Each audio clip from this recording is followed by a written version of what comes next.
자, 겨울 땀복이 들어가 볼게.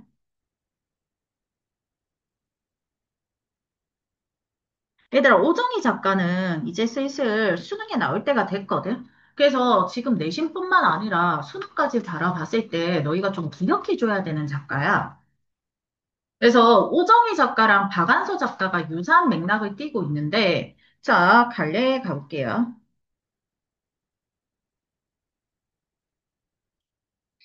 현대소설, 단편소설, 전후소설.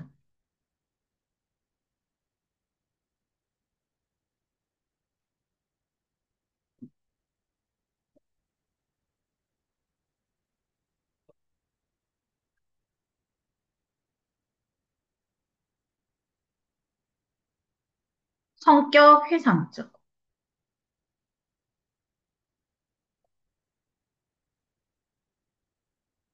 시점 1인칭 주인공 시점이죠.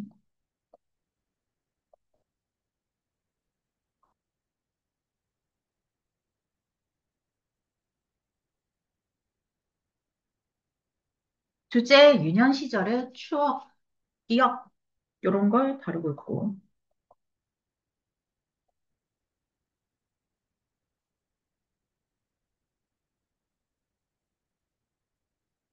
특징, 첫 번째, 회상적 서사구조.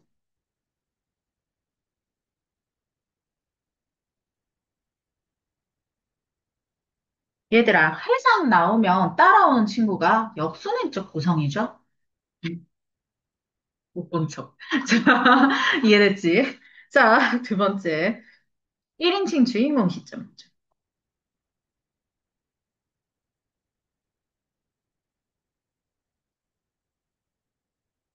이번에 학원에 고3에 이제 제일 높게 쓴 언니가 4번대인데, 스카이. 오, 어, 될 것 같아요? 오, 스카이임이 될 것 같긴 한데, 서성, 그다음에 부산대. 어디 이렇게 했거든. 다니세요? 고등학교. 학산입니다. 우리 네. 3학년 해와 없어요.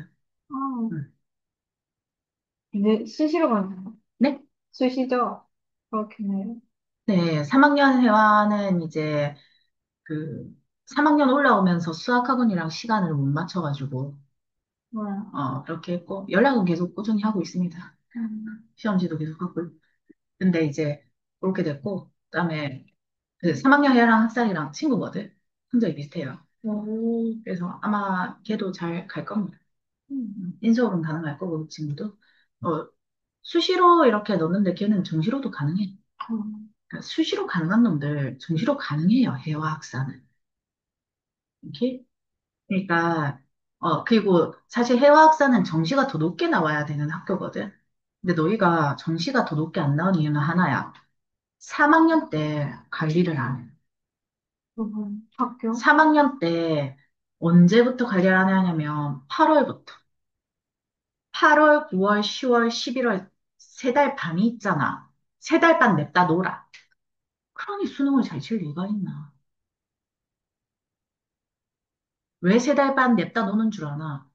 수시, 수시 원서 쓰고 난 다음에 이제 끝났다 싶은 거야. 아니야, 얘들아. 너희 수시 어떻게 될지 몰라.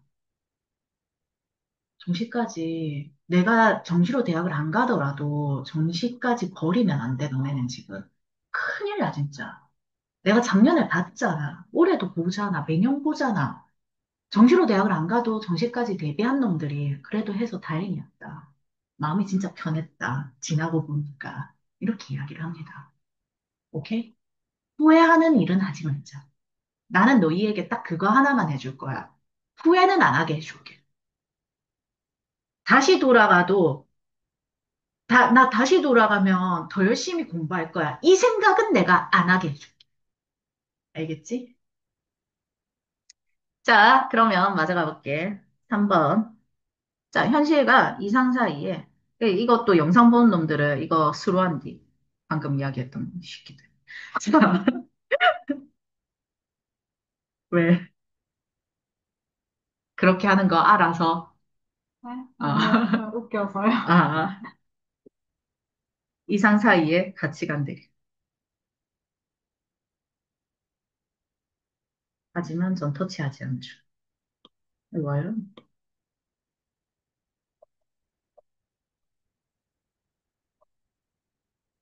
네 번째, 이 작품에서 이야기하는 건, 자, 제일 이제 말이 많이 나오는 게 금반지라는 소재죠. 상징적 소재를 활용해서 이야기를 하고 있고요.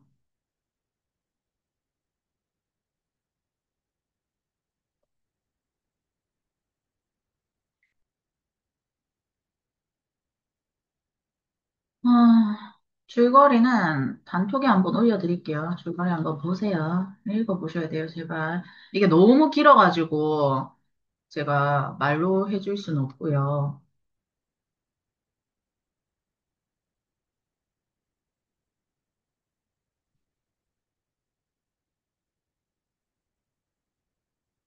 네, 1학년 때처럼 음, 여기 실린 부분만 보는 게 아니라 다른 데를 봐야 될까요? 음. 그래요? 일단 실린 거라도 먼저 보세요. 네, 라도. 네, 다 하고 나서 딴 거 봐야 돼. 근데 네. 전체 줄거리는 알아야 돼. 자, 그래서 오정희 작가도 박완서 작가처럼 자전적 내용의 소설을 꽤 많이 쓰신 분이거든요. 근데 이제 그 전쟁 상황 박완서 작가도 몰라. 아이고 무릎이었어. 아이고 네, 하늘이랑 똑같네. 하늘은 네. 그래도 빨대로 마셔서 물은 안 흘리는데. 자, 갑시다. 아버지가 일찍 돌아가시고 어머니 행상하는데 이게 지금 전쟁을 끼고 있어가지고 전쟁 직후에 힘들었던 상황에 대해서 이야기를 많이 합니다. 그래서 우리가 이거 보다 보면 싶은데 전쟁 직후에 힘들었던 상황에서 자라난 세대가 바로 님들 할머니, 할아버지 세대예요.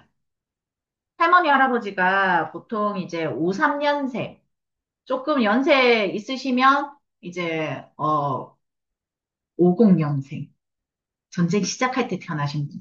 50년에서 53년 사이에 진짜 사람이 많이 태어났거든, 전쟁 중에. 그러니까 그 사이 확률이 상당히 높거든, 얘들아. 그래서 아버지 일찍 돌아가시고, 어머니 행상하시고, 오빠 고아내는 어머니 기다리는 놀이를 했고, 자, 그랬는데, 자, 그러면서 뭐, 엄마랑, 아니, 오빠랑 나랑 그렇게 꽁냥꽁냥 어떻게 집에서 잘 컸습니다.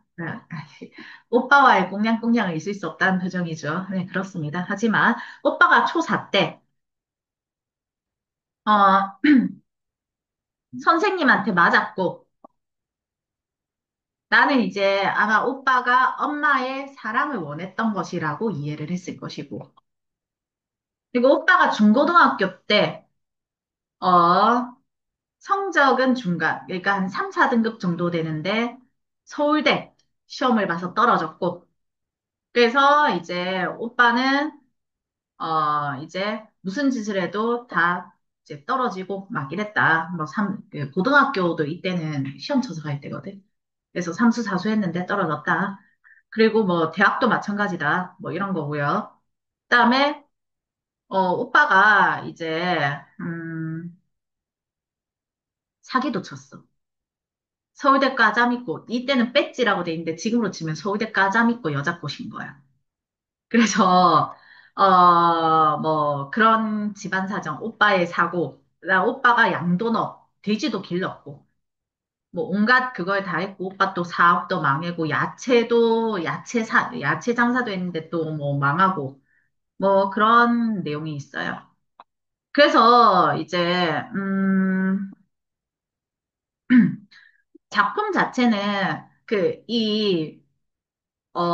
겨울dum부기는 오정희 작가의 유년의 뜰이라는 그 소설 집에 실려 있어.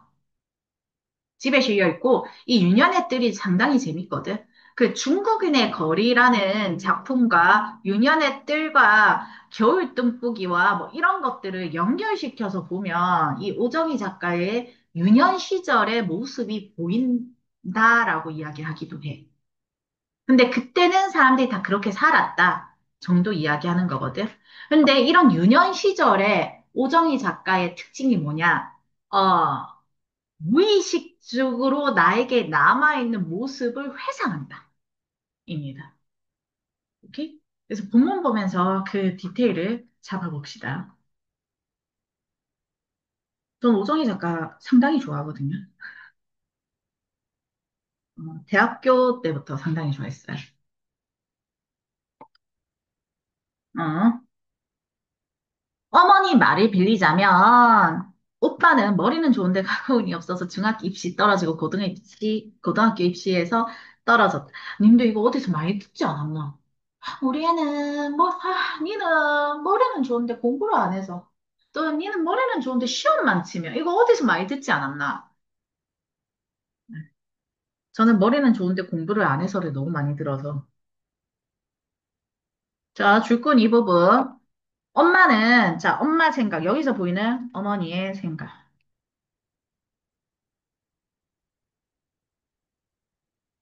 오빠가 운이 없어서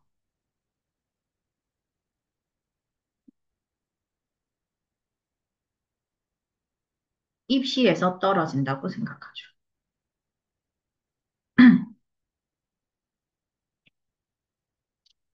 엄마들 생각이 다 비슷하지. 뭐. 근데 그럴 수밖에 없는 것이 중간 정도 성적의 오빠가 인류학교에 계속 시험을 치니까. 자, 여기서 보이는 나의 생각.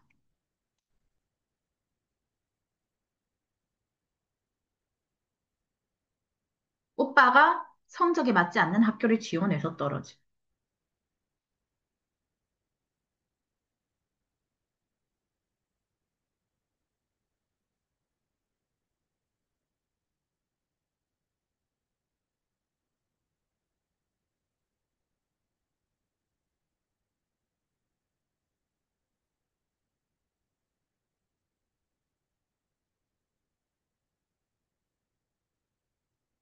자, 이 묶은 부분에서 나와 엄마의 생각 차이 체크 한번 해보시고요.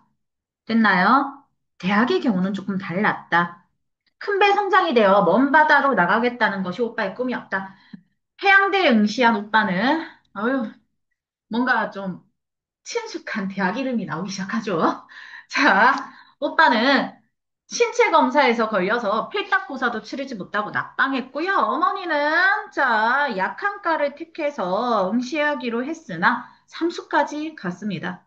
근데 그렇다고 공부를 한 것 같지 않고 밤늦게 술 냄새, 당구 300, 400 사고 치시네요.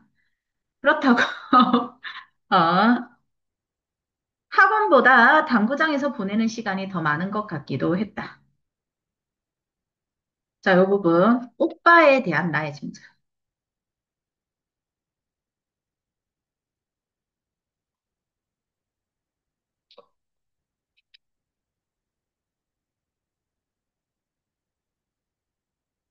뭐예요? 공부를 열심히 하지 않는 것 같아.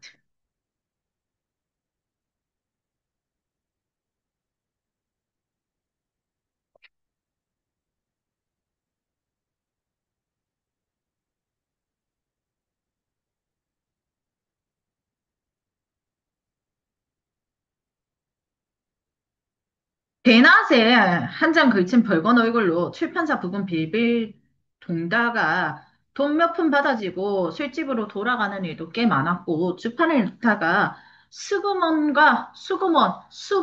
돈을 거두어 들이는 일을 하는 사람들과 이 금액 때문에 가벼운 실랑이를 벌이다가 설핏 지나가는 오빠의 얼굴을 발견하는 것도 드문 일은 아니었다. 자, 엄마는 자꾸 오빠 편 들죠. 오빠에 들고 지 실력과 적성에 맞는 과 약대쯤 들어가서 약방 차리고 약사 교사 만나서 결혼하면 자, 안정된 생활을 할 수 있을 텐데 엉뚱한 기니시여 인생 망쳤다라고 이야기하죠. 자, 여기서 보이는 어머니의 가치관 보이죠? 삶에 대한 어머니의 가치관. 안정적 삶을 지향하고 있죠. 이런 어머니에게 오빠는 차마 마주 대거리하지 못하고 슬며시 말하곤 했다. 인생이 다만 그런 것뿐이라면 허전하고 쓸쓸해서 어떻게 살겠니? 자, 요거 오빠의 가치관.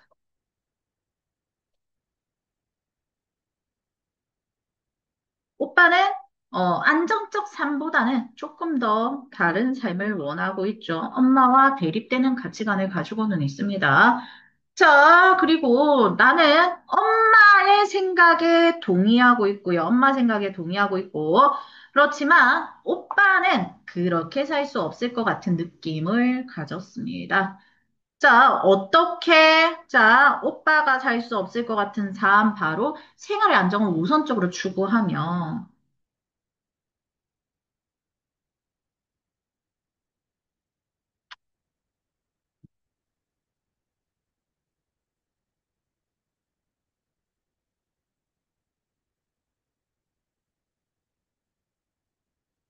분수에 맞는 삶을 사는 것.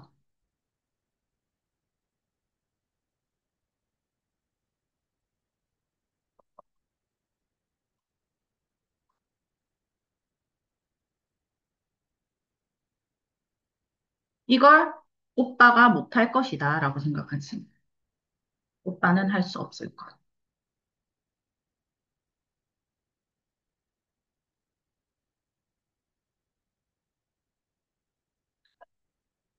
그 느낌이라는 게 기실 책임 있게 말할 수 있는 확신도 아니고, 근거를 가진 것도 아니. 나 자신의 오빠에 대한 바람, 막연한 생각이지만, 자, 우리네 상과는 조금 다른 형태, 다른 색채의 인생을 살아주기를 바라는, 뭐, 이런 거였다.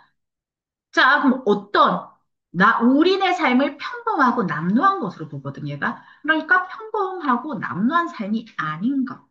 이게 바로 나가 오빠에게 바라는 모습이죠.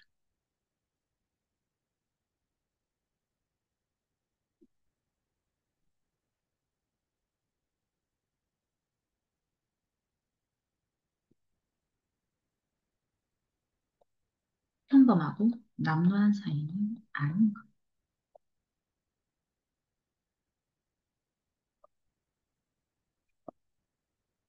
요걸 바란다는 겁니다. 됐나요? 이게 약간 거울에 비치는 화면과 실제로 보는 화면이 좀 다른 것 같네. 자, 오빠는 말했다. 잘 안 보이면 말씀하십시오. 자, 오빠는 말했다. 한 번만 미천해 주세요. 창사 미천 주세요. 이카죠. 수전증이 있을 여건만 덜덜 떨리는 손. 자, 손 부부부부부 떨리지. 오빠의 간절함과 초조한 심리가 제시됩니다.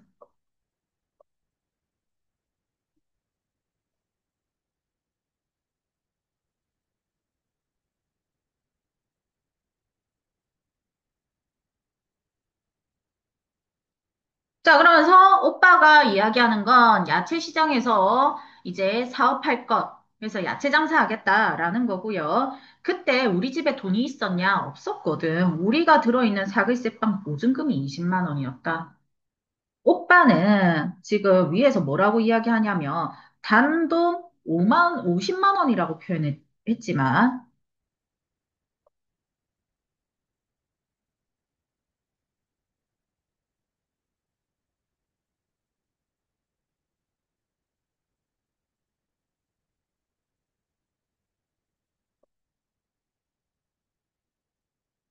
하지만 당시 집 보증금 20만 원이었죠.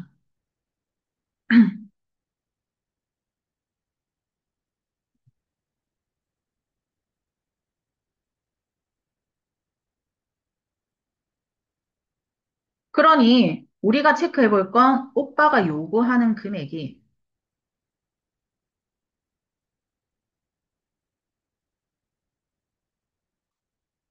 집의 형편에 비해 컸던 겁니다.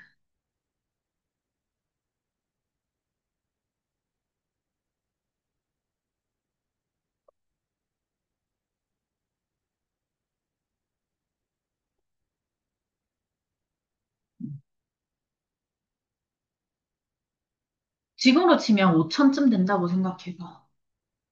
겁나 센 돈입니다. 누군가의 전 재산일 수도 있어. 어머니는 숫제 돌아 앉아 있었다. 자, 여기서 우리가 캐치해 볼 수 있는 거, 그 전에 엄마가 오빠에 대한 어떤 믿음이 있었던 거에 비해서 지금 엄마가 아예 돌아서 있지. 그러니 우리가 눈치로 이 상황에 대한 눈치로 예상을 해보자면 이전에 다른 일에 실패한 경험이 있으면 짐작해 볼 수 있는지.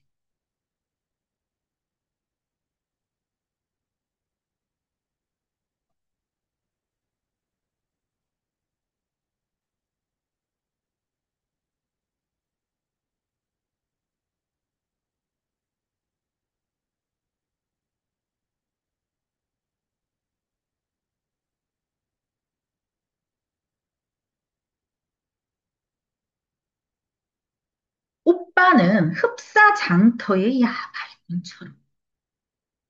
자, 장터의 야바이꾼, 요거처럼이지, 직유죠. 비유 있는 거죠. 그리고 장터의 야바이꾼이 우조간염, 오빠가 원간염이 되는 거겠죠. 유창한 달변으로, 그러나 꼭 설득시켜야 한다. 초조한 안간힘. 그래서 쉴 새 없이 눈을 걸리며. 자, 관용적 표현 사용하고 있습니다.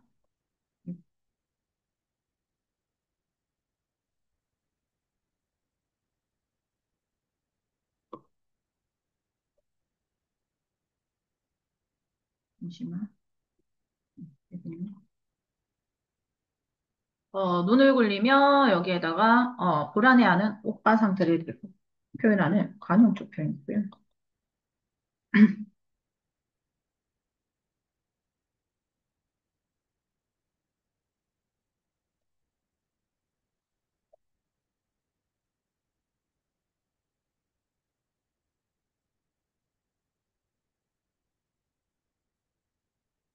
불안해하는 오빠의 상태 표현.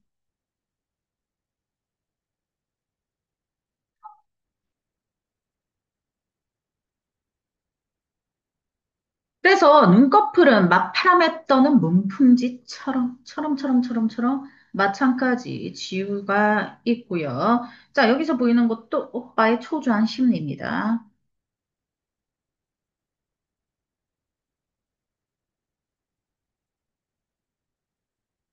지규 있으니까 비유적 표현이 있는 거죠.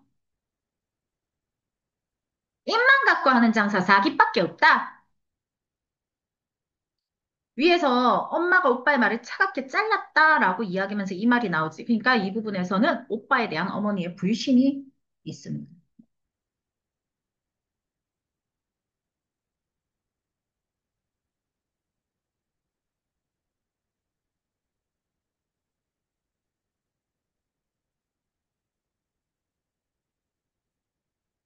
그러면서 엄마는 뭐라고 이야기해? 뭘 하냐? 오빠한테 금반지를 줍니다.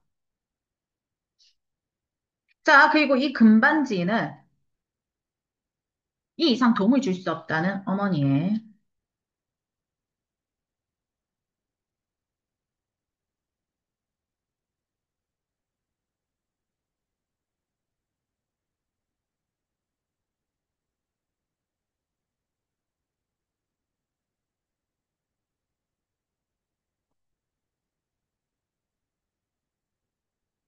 경제적 심리적 한계가 드러나는 겁니다.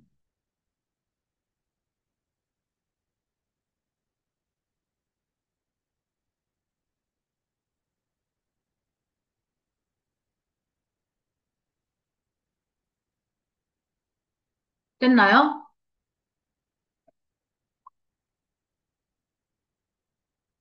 유일한 패물이었거든. 죽을 때까지 끼고 있다가 마지막에 저승길 노잖아 하겠다던 걸 오빠를 줬어. 그것이 오빠를 본 마지막이었고 2년 전 울릉도에서 오징어 잡이 배를 타고 있다는 엽서. 이게 무슨 말이야? 야채 장사도 성공하지 못한 거지. 오빠는 야채 사업도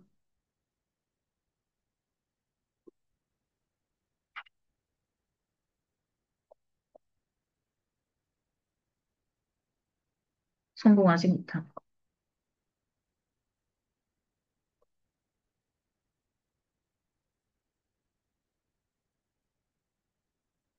그러고 오징어 잡이 배를 탄다. 이제 사업을 안 하는 거지. 예전에 지니고 있던 가치관과 다른 삶을 살고 있습니다.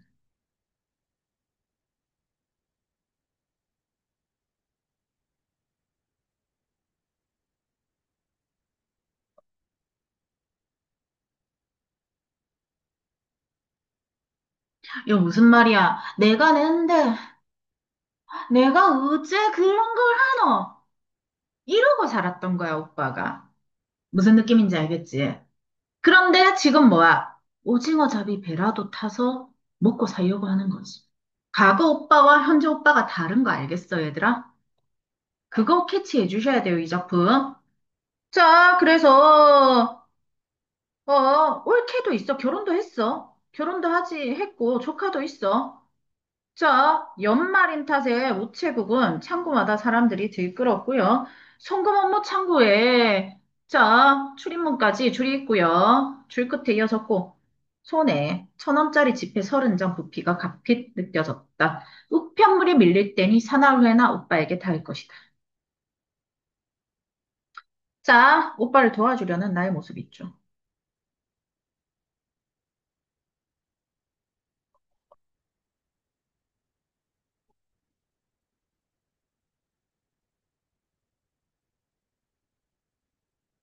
일주일 후가 될지도 모르고 누이 동생에게 액수의 손금을 걸고 둘러쓴 빚을 감당 못해서 달아나 버렸을지도 모른다. 자, 오빠의 편지를 받은 후 나는 마음이 급해졌고요. 한 곱이 한 곱이 전락이라고나 말해야 할 오빠의 변모를 볼 때마다 지금보다는 돼지를 기를 때가, 그보다는 혈세를 품고 다닐 때가, 아니, 그보다는 여선생의 비로드 치마에 얼굴을 묻을 때가 더 좋았다고 생각하곤 했다. 자, 나는 지금 오빠의 과거 모습을 그리워합니다.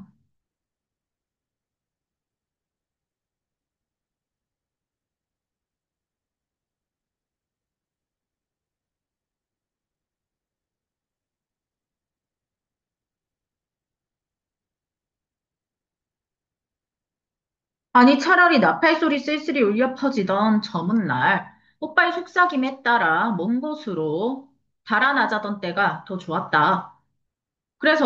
그러나, 이 모든 것보다 수산업의 손에 대해 한때 재미를 봤으나, 왕창 망해버렸단 호기와 허언으로, 어느 날 불쑥 내 앞에 나타날 오빠. 자, 이게 바로 뭐냐면, 나가 어릴 적 오빠에게 바랐던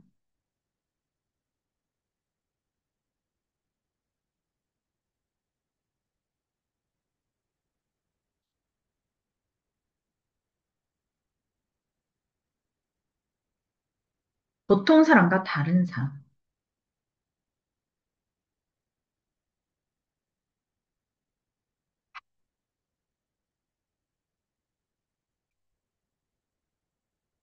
다른 색채 인생을 사는 모습.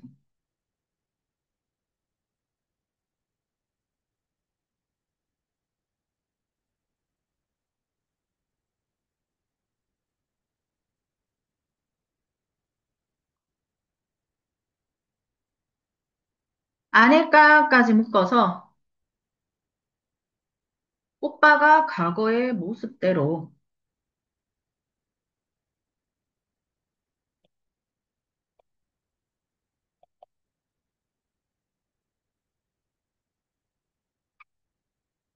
다시 나타나기를 바라는 날.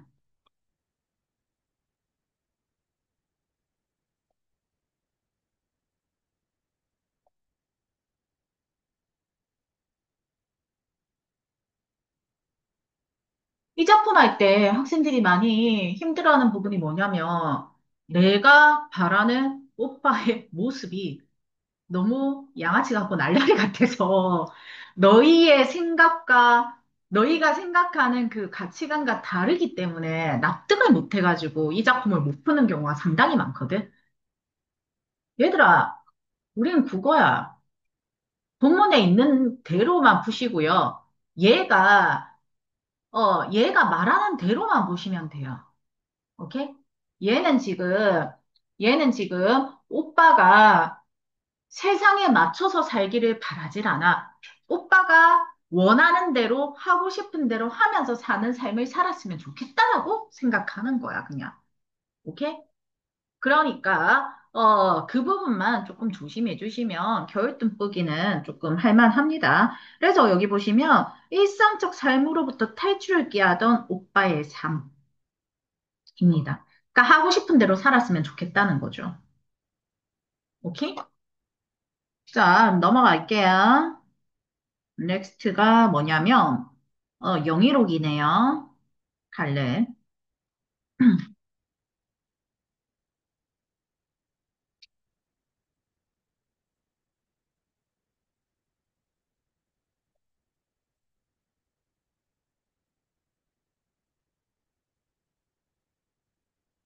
됐나요? 자, 고전소설, 영웅소설.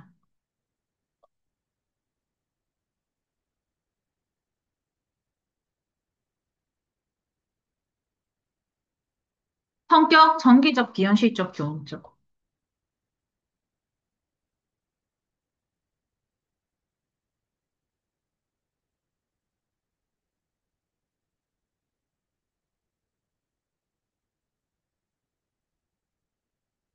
주제,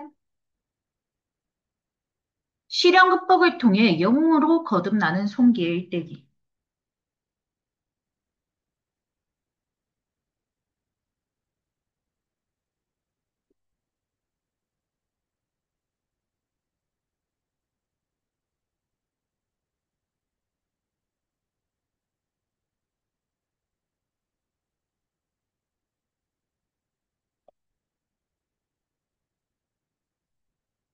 특징, 첫 번째, 주인공이 도술이라는 비범한 능력을 습득합니다.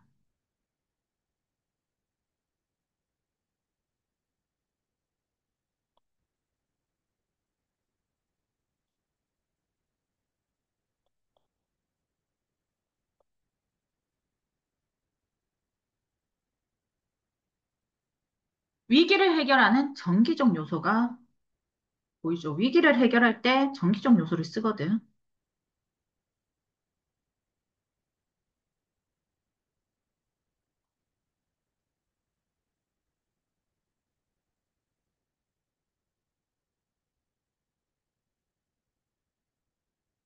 자, 두 번째, 서운성이라는 대립적 인물, 적대적 인물.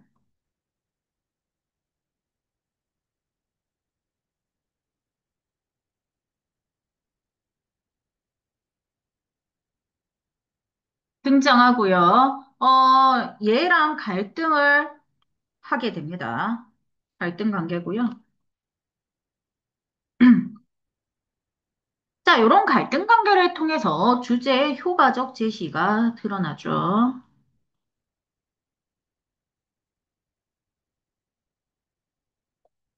세 번째로, 피리, 북소리, 이런 거 있죠.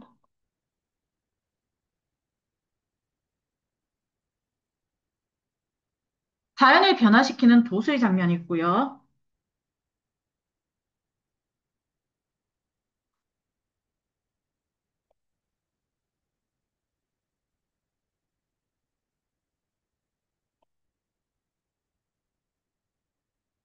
비현실적이고 환상적 분위기를 조성하게 되죠.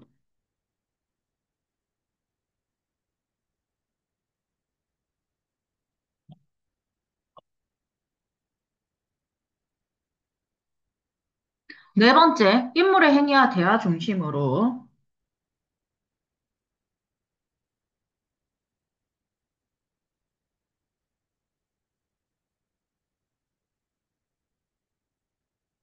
사건 전개가 있고요. 인물의 성격 변화를 선명하게 제시합니다.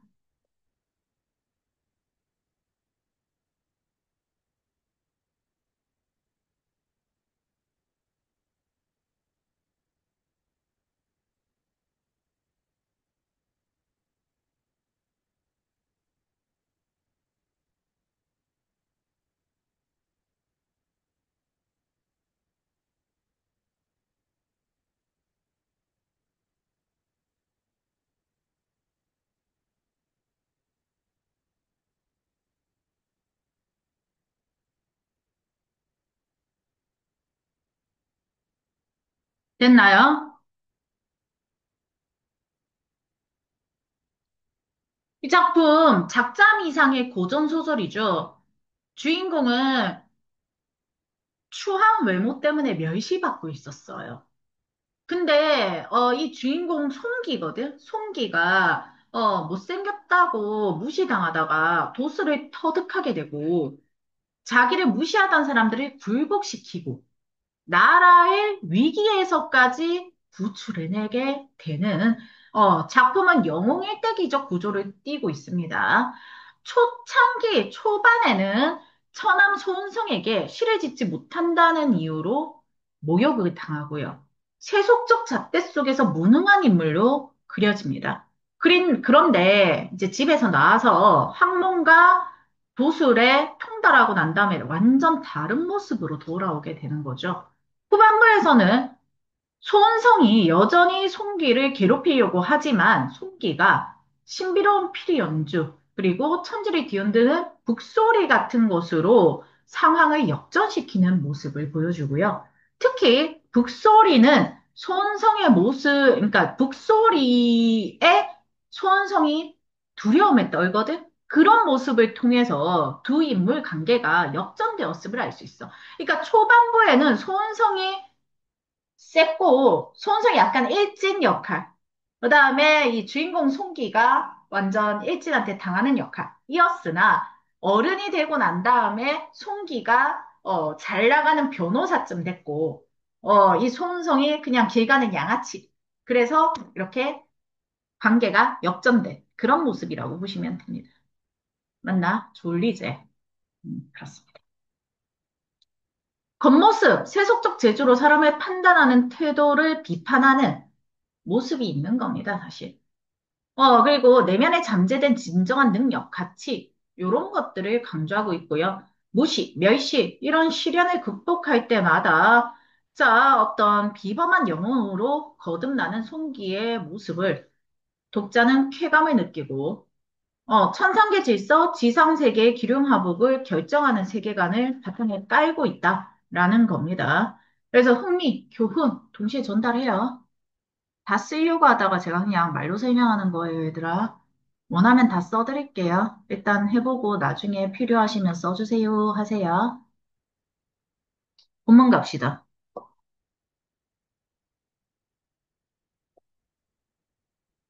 자, 본문 가는데 앞에 우리가 체크를 한번 해보자면 여기서는 첫 번째 뱃놀이에 해당하는 부분이고 뱃놀이를 아니, 여러 번 하는데 일단 첫 번째 뱃놀이. 우리 지문에 나와 있는 걸로는 이게 첫 번째 뱃놀이고요. 자, 여기에서는 송기가 수모를 당하는 모습이 던져지죠. 옥수가 노래를 그치고 잔해술을 가득 부어 나오니 소은성이 술잔을 잡고 좌우를 돌아보며 말했다. 오언시거나 칠언시거나 먼저 지은 것을 본받는 법이니 화답하기 더디게 하지 마시고 오언시 한 줄에 한자 5개 맞지? 칠언시 한 줄에 한자 7개를 말하죠. 자, 그럼 얘가 이렇게 말하는 부분 소은성이 하는 말입니다. 이 소은성이 하는 말이죠. 소은성의 말이고 통기를 포함한 사람들에게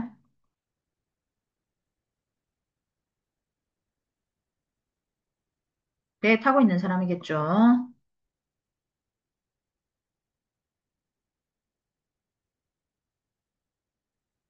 시를 지어 화답할 것을 요구한.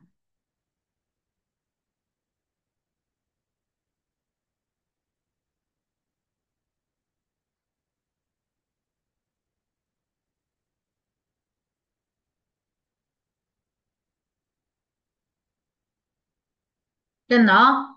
말이 끝나자마자 형 할린과 세 동생이 차례로 글을 지어 기녀들이 차례로 노래 부르고 술잔을 내왔다까지 묻고 자, 형 할린과 세 동생은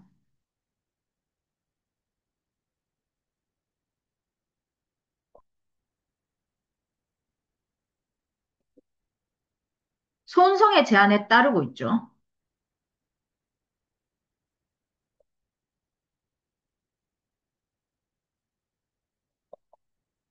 이거 무슨 말이야?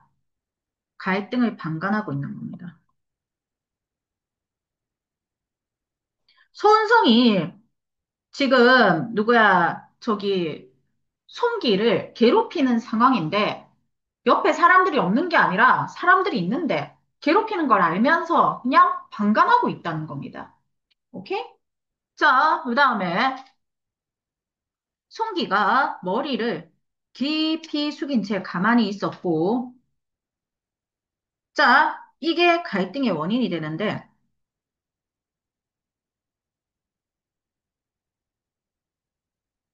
손성의 시집기 요구에 송기가 침묵하거든.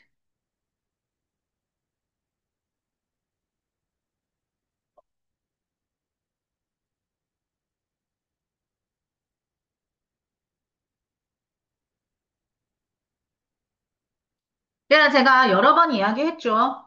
고전 문학 작품에서 시를 짓자는 노래하자는 거야. 노래 한 곡 해봐라 한 거야 지금. 야, 니 노래 한 곡 해봐라 했는데 송기가 지금 노래 했어 안 했어? 안 한 거야. 시를 안 지은 거지. 오케이? 자, 그 다음에 단서는 돌아서 귀 밑을 다듬고 있고요. 그걸 본 소은성이 화가 나서 얼굴색을 바꾸며 말했다. 우리가 아무리 지주가 보잘것없어 먹을 더럽혔다고 하더라도 손 선생이 어찌 뛰어난 시로 답하지 않을 수 있습니까? 지금 뭐라 하는 거지? 송기를 공경에 빠뜨리려는 의도가 있습니다.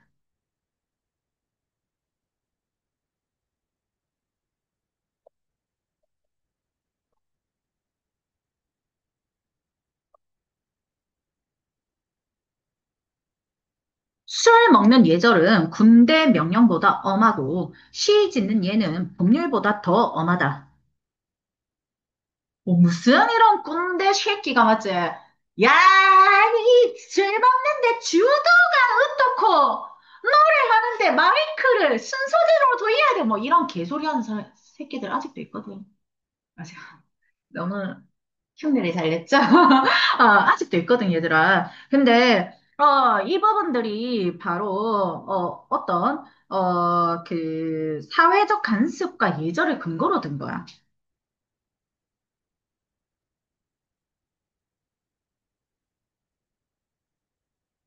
똥군기라 그러죠.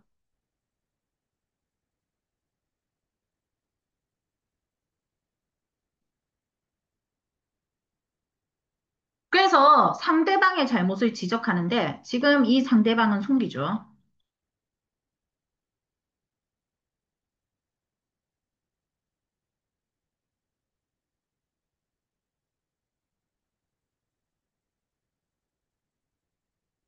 자, 지적만 하는 거 아니야.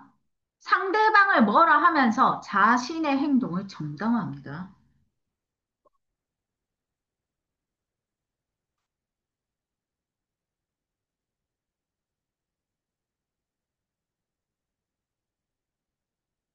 위에서 잘못했으면 군사들도 죄가 없지 않습니다. 이봐라. 어서 반선을 잡아서 얼굴에 먹을 칠해라. 자, 자신의 요구에 응하지 않는 송기 대신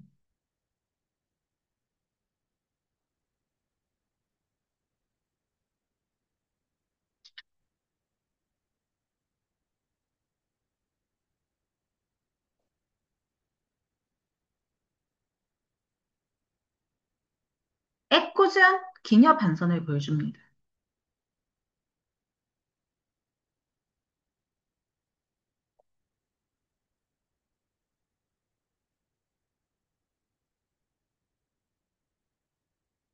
뭐야? 송기를 더욱 모욕하려는 의도입니다.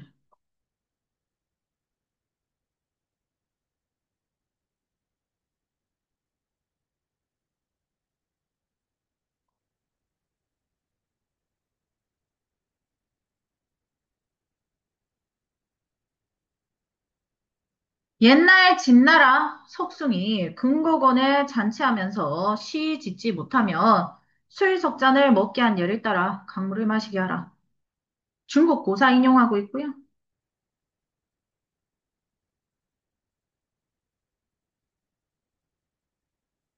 자신의 행위에 건의를 부여하고 있죠.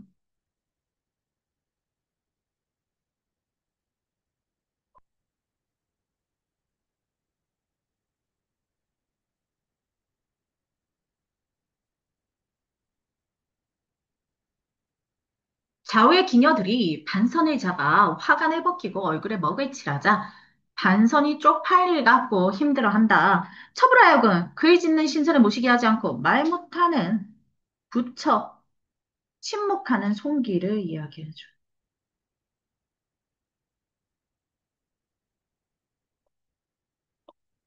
이는 첩의제가 아닙니다.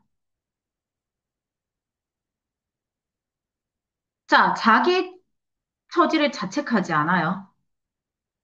자기 잘못이 아니라 지금 이 부분은 자, 자기 잘못 없다.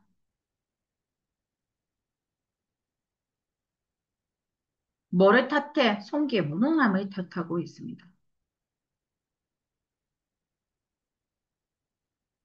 캐치해 주셔야 됩니다. 차별제가 아닙니다. 손성이 그 말을 듣고 네가 손 선생 만난 거는 한 번 손 잡은 관계가 아니라 100년 인연이다. 자, 지금 손선 뭐라고 하냐면 반성과 송기가 천생연분임을 강조하고 있죠.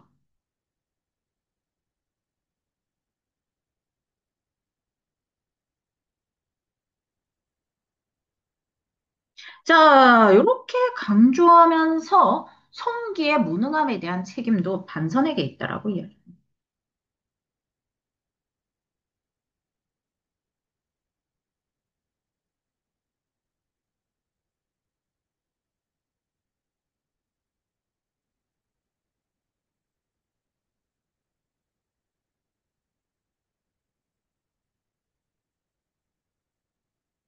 그래서 자신의 명령을 따르도록 합니다.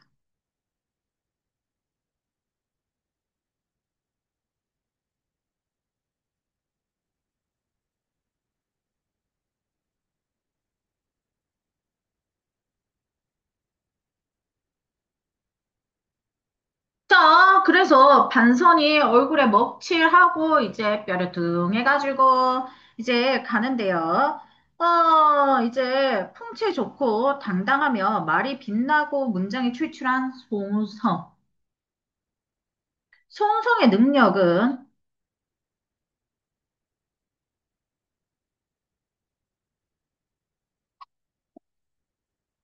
현실적 능력으로 제시됩니다.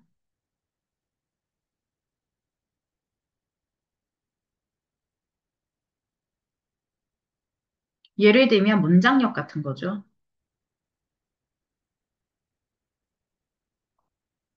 눈에 보인다 이겁니다. 그러면서 송기의 거동을 보고 입을 막고 웃어댔다. 주변 인물들의 모습은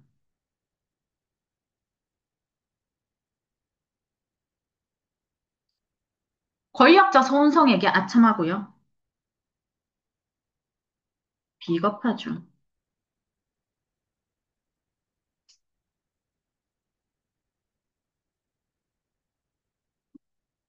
송기를 함께 비웃고 무시합니다.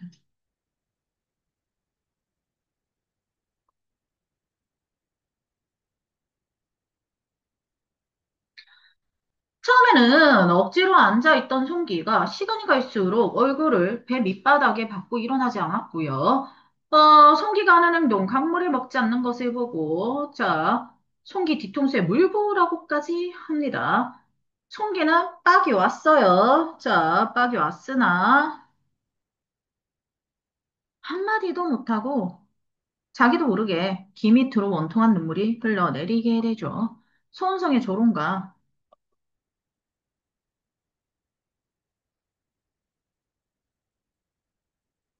모욕. 자, 아무런 대응도 하지 못하고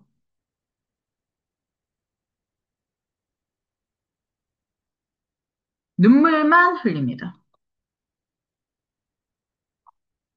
그래서 우리는 송기의 무력한 모습을 볼 수 있죠.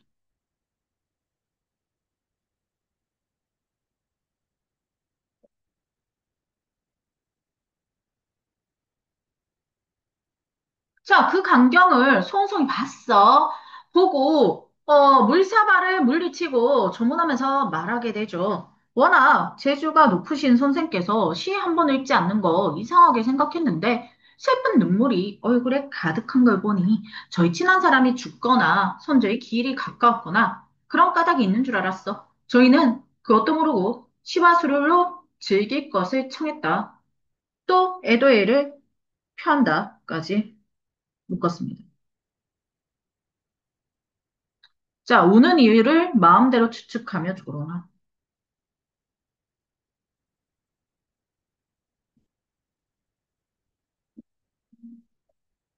여기서 조심해야 될 거, 누가 진짜 죽은 거 아닙니다. 무슨 말이야? 손성이 너무 빡이 와가지고 우니까 남자가 우나. 니 누구 죽었나? 이카는 거야. 무슨 말인지 알겠지? 그러니까 진짜 누가 죽은 건 아닌 거야. 그러니 요 부분은 위로하는 척 하는 거야, 지금. 진짜 위로하는 거 아니고. 키워드는 반어적 이중.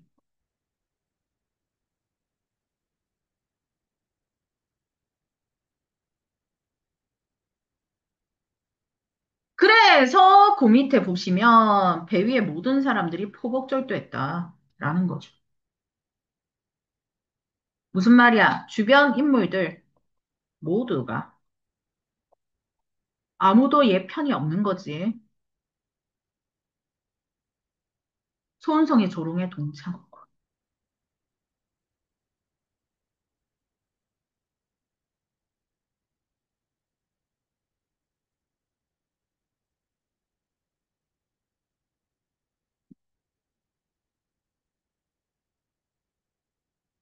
자, 중력 부분 줄거리 세 줄 왈가왈가 있죠.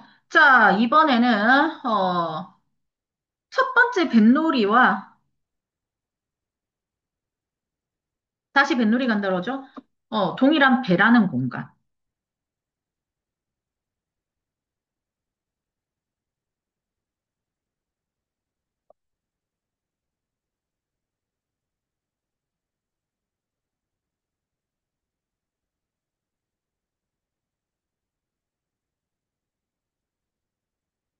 자, 그리고 이 공간에서 유사한 사건의 반복이 일어납니다. 하지만 인물 관계는 역전되죠.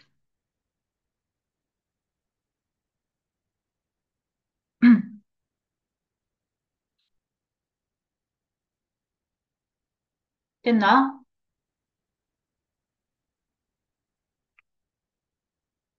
자, 그래서 여기 앞에 우리는 두 번째 뱃놀이라고 체크를 하고 들어갈 겁니다.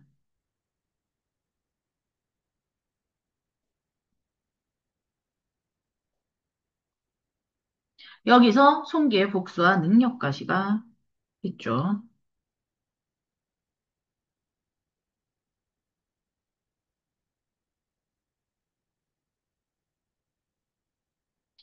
첫 번째 뱃놀이에서 이렇게 연결되고 있음을 캐치해 봐 주시면 감사하겠습니다. 명! 됐다. 이게 내가 시켜서 이렇게 되는 거거든. 절대 딜레이 아닌 척 해봤지만 사실 딜레이죠. 헬로, 잘 지냈어? 음. 학교 별일 없고? 2학년은 별일이 많은데 1학년은 별일이 없군요. 자, 갑시다. 우리 모두 이거. 진짜 가요? 아, 시간은. 알겠습니다. 오늘 여기까지 하고, 투비 컨티뉴 할게요.